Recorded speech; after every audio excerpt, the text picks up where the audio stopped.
CNN 报道称，中国利用华为来破坏美国的核武器。各位网友大家好，我是肖印华，欢迎收看印华观点。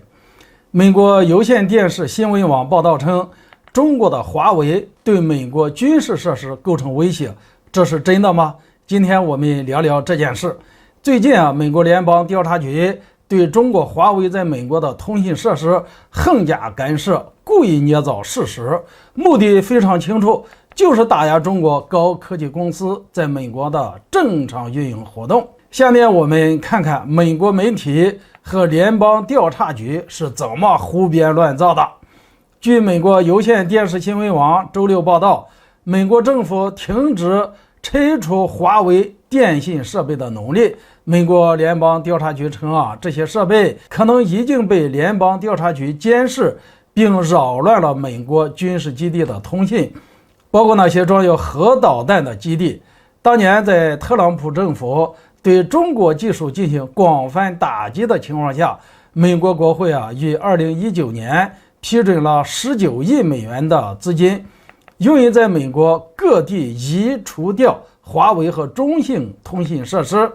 然而呢，联邦通信委员会上周告诉立法者，从美国网络中除掉这些中国的设备将花费4.7亿至49.8亿美元。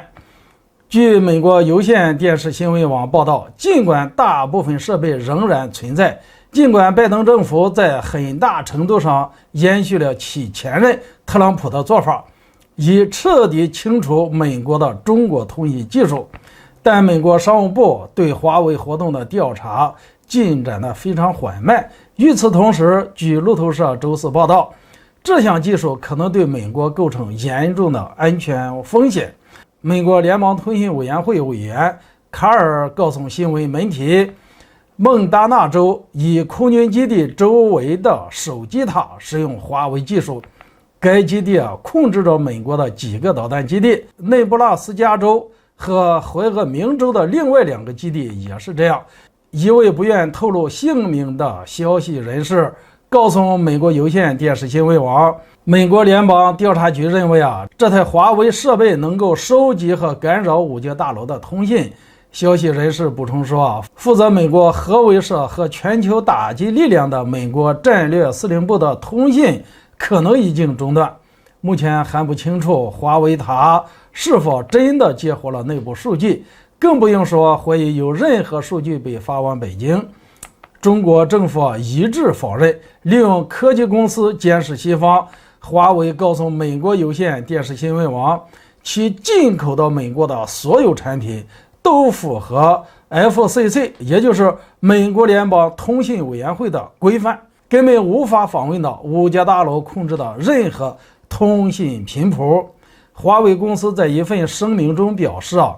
30多年来，华为在网络安全方面一直保持着良好的记录，我们从未卷入任何恶意网络安全事件。这些指控是在美国和中国之间竞争日益激烈的时候提出来的。拜登公开讨论了2个超级大国之间潜在的军事冲突。联邦调查局局长克里斯托弗雷警告西方商界领袖，北京正在从事普遍的间谍活动和数据盗窃。然而，尽管美国最新的国防战略将中国在印太地区的挑战列为其最大的军事挑战，并试图将其盟友召集到正式和非正式的盟友中来对抗北京，但华为所构成的所谓的威胁先于特朗普和拜登政府。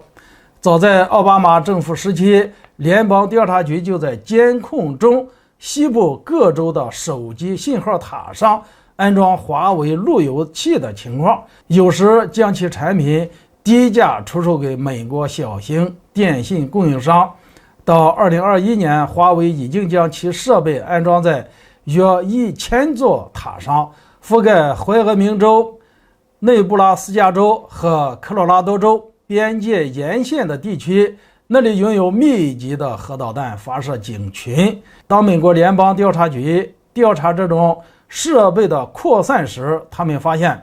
华为的天气和交通摄像头也被安装上了。一份声称这些数据被送回中国的机构报告，促使2019年的法案下令拆除这些设备。